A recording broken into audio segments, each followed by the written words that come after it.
നേരത്തെ കുറച്ചാളുകളെ അവിടെ നിന്ന് സ്ഥലത്തു നിന്ന് മാറ്റി കുടുംബങ്ങളെയൊക്കെ കൊണ്ടുപോകുന്നത് കണ്ടിരുന്നത് മീനാക്ഷി എസ്റ്റേറ്റിലുള്ള ആളുകളാണെന്ന് പറയുന്നത്. ഇതിന് തൊട്ടടുത്തുള്ള സ്ഥലമാണോ?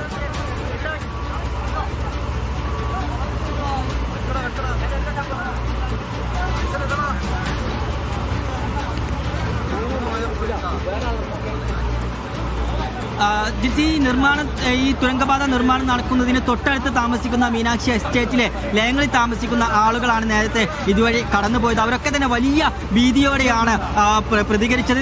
അവർ പറയുന്നത് ഇതൊരു മണ്ണിടിച്ചിലല്ല, ഇതൊരു ഉരുൾപൊട്ടലാണ് എന്നുള്ള കാര്യം കൂടി പറയുന്നുണ്ട്. കാരണം അത്രയും വലിയ ഭീകരമായ ശബ്ദത്തോടു കൂടി തന്നെയാണ് ഇത്തരത്തിലൊരു മണ്ണിടിച്ചിൽ ഉണ്ടായിരിക്കുന്നത്. അവരൊക്കെ വലിയ പേടിപ്പെട്ട് അത്ര സമയം അവിടെ കഴിയുകയായിരുന്നു. അതുകൊണ്ട് തന്നെ അവർക്ക് ഇപ്പോൾ ഒരു ആശ്വാസമുണ്ട്. കാരണം ജീവൻ തിരിച്ചു കിട്ടിയിരിക്കുന്നു, സുരക്ഷിതമായിക്കൊണ്ട് അവരെ സുരക്ഷിത കേന്ദ്രങ്ങളിലേക്ക് മാറ്റാൻ സാധിച്ചിരിക്കുന്നു എന്നുള്ളതാണ്. കൂടുതൽ ആളുകൾ അപ്പുറം ഭാഗത്തൊക്കെ താമസിക്കുന്നുണ്ട്. നിരവധിയായിട്ടുള്ള ഉന്നതികളൊക്കെ തന്നെ ഈ ഒരു പ്രദേശത്ത് നിലനിൽക്കുന്ന ഒരു മേഖലയാണ്. അതുകൊണ്ട് തന്നെ ആ ആളുകളൊക്കെ ഇനി ഇങ്ങോട്ട് മാറ്റേണ്ടതുണ്ട്. റോഡ് പൂർണ്ണമായും തടസ്സമായതുകൊണ്ട് തന്നെ അത്തരത്തിലുള്ള കാര്യങ്ങൾക്കൊക്കെ വെല്ലുവിളിയുണ്ട്. എന്നാൽ എല്ലാവരോടും പൂർണ്ണമായും സുരക്ഷിതരായിരിക്കാൻ ജാഗ്രത പാലിക്കാൻ വേണ്ടി പറഞ്ഞിട്ടുണ്ട്. പൂർണ്ണ സുരക്ഷമായ ഇടങ്ങളിലേക്ക് മാറി താമസിക്കുന്നതിന് വേണ്ടി നിർദ്ദേശങ്ങൾ ഇപ്പോൾ നൽകിയിട്ടുണ്ട് എന്നുള്ളതാണ് ഇപ്പോൾ ലഭിക്കുന്ന വിവരം.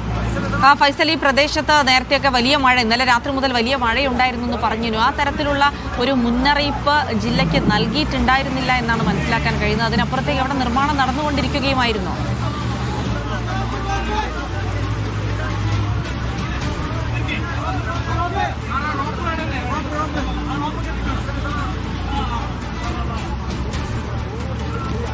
ജിൽസി, ഏറ്റവും പ്രധാനമായി എടുത്തു പറയേണ്ട ഒരു കാര്യം അതാണ്. നിർമ്മാണം നടന്നുകൊണ്ടിരിക്കുകയായിരുന്നു എന്നുള്ളതാണ് രാവിലെ മുതൽ ദൃക്സാക്ഷികൾ നമ്മോട് പറയുന്ന കാര്യം. നമ്മളിവിടെ എത്തിയപ്പോൾ ആദ്യം തന്നെ ചോദിച്ച കാര്യവും അതായിരുന്നു, ഇവിടെ നിർമ്മാണം നടക്കുകയായിരുന്നു എന്നുള്ളത്. അപ്പോൾ അവർ നിർമ്മാണം നടന്നുകൊണ്ടിരിക്കുന്ന സമയത്ത് ആ ഒരു സമയത്ത് തന്നെയാണ് ഇപ്പോൾ ഇവിടെ ഒരു അപകടം നടന്നിരിക്കുന്നത്. അതുകൊണ്ട് തന്നെ അപകട സാധ്യത വളരെ വലുതായിരുന്നു. ഏറ്റവും പ്രധാനമായി നമ്മൾ പറയുന്ന ഒരു കാര്യം അത് തന്നെയാണ്. ഇത്ര അധികം മഴ പെയ്തിട്ടും നിർമ്മാണ പ്രവർത്തനങ്ങൾ നിർത്തിവെച്ചിട്ടില്ല എന്നുള്ളത് ഇവിടുത്തെ നാട്ടുകാർ തന്നെയാണ് നമ്മോട് സൂചിപ്പിച്ചത്. അതുകൊണ്ട് തന്നെയാണ് ഇത്ര അധികം തൊഴിലാളികൾ ഇതിനുള്ളിൽ അകപ്പെട്ടത് എന്നുള്ള. നിർമ്മാണം നിർത്തിവെച്ചിരിക്കുന്നെങ്കിൽ അപ്പോൾ തൊഴിലാളികൾ ഇതിൽ അപകടത്തിൽപ്പെടേണ്ട ഒരു സാഹചര്യം ഉണ്ടാകുമായിരുന്നില്ല.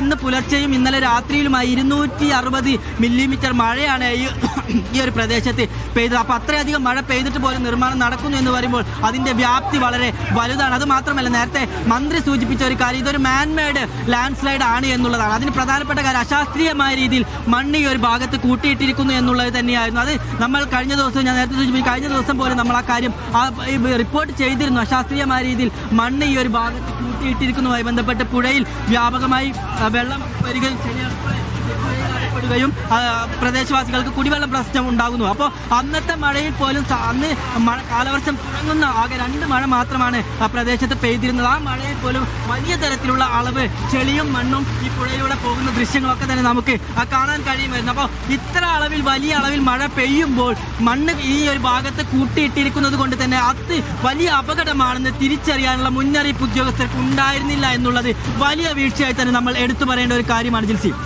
യെസ്, അതായത് മന്ത്രി അടക്കം നേരത്തെ പറയുന്നുണ്ട്, ടി സിദ്ദിഖ് അടക്കം പറയുന്നുണ്ട്, നിർമ്മാണ പ്രവർത്തനങ്ങൾ നിർത്തിവെക്കണമെന്ന നിർദ്ദേശം നൽകിയിട്ടുണ്ടായിരുന്നു. അപ്പോൾ ആ നിർദ്ദേശവും അവഗണിച്ചുകൊണ്ട് അവിടെ ജോലി നടന്നിരുന്നു എന്നുള്ളത് തന്നെയാണ് ഇതിൽ ഏറ്റവും നിർണായകമായ വിവരവും. അങ്ങനെയാണെങ്കിൽ അദ്ദേഹം പറഞ്ഞതനുസരിച്ച് അക്ഷരാർത്ഥത്തിലൊരു മാൻമെയ്ഡ് ഡിസാസ്റ്ററാണ് ഉണ്ടായിരിക്കുന്നത്. മാത്രമല്ല, ഈ മണ്ണുകൾ അവിടെ നിന്ന് മാറ്റിയ മണ്ണ് എവിടെയും കൊണ്ടുപോകാതെ ഇങ്ങനെ കുന്നുകൂട്ടിയിട്ടതും വലിയ അപകടം ഉണ്ടാക്കി. അതാണ് ഈ ഒരു ദുരന്തത്തിന് കാരണം എന്ന് പറയുമ്പോൾ ഇതൊക്കെ വലിയ വീഴ്ചയാണ്.